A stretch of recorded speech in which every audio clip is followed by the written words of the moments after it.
अमेरिकी राष्ट्रपति Donald Trump ने नए सिरे से ट्रेड वॉर शुरू कर दी है। ट्रंप ने इस बार स्टील और एल्युमिनियम पर इंपोर्ट टैरिफ को 25% से बढ़ा करके 50% करने की बात कही है।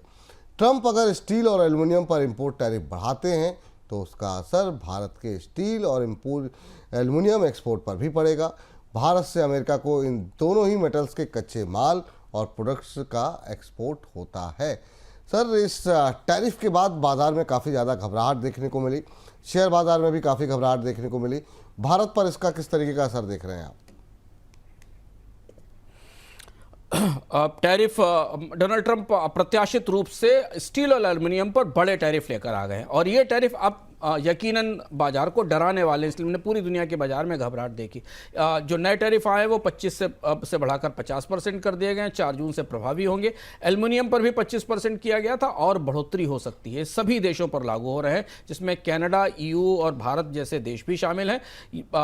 इसे यूएस ट्रेड एक्सपेंशन एक्ट की धारा के तहत लगाया गया। भारत पर बड़ा असर है। भारत के असर को हम गंभीरता से समझते हैं। 2025 में भारत के करीब 4.56 बिलियन डॉलर के एक्सपोर्ट पर असर पड़ेगा। स्टील में करीब 3.1 बिलियन डॉलर के प्रोडक्ट्स होंगे और कच्चे स्टील पर करीब 58.75 करोड़ के कच्चे स्टील एक्सपोर्ट पर असर पड़ेगा। एल्युमिनियम में भी करीब 86 करोड़ डॉलर के आसपास के निर्यात पर असर पड़ेगा। मुनाफे में कमी होगी, बाजार हिस्सेदारी का नुकसान होगा और भारतीय कंपनियों की आपूर्ति श्रृंखला प्रभावित होगी।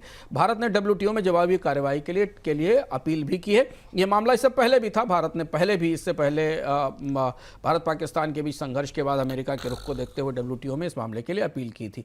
अमेरिकी कंपनियों को इससे अमेरिका की स्टील और एल्युमिनियम कंपनियों को इससे लाभ होने की संभावना है।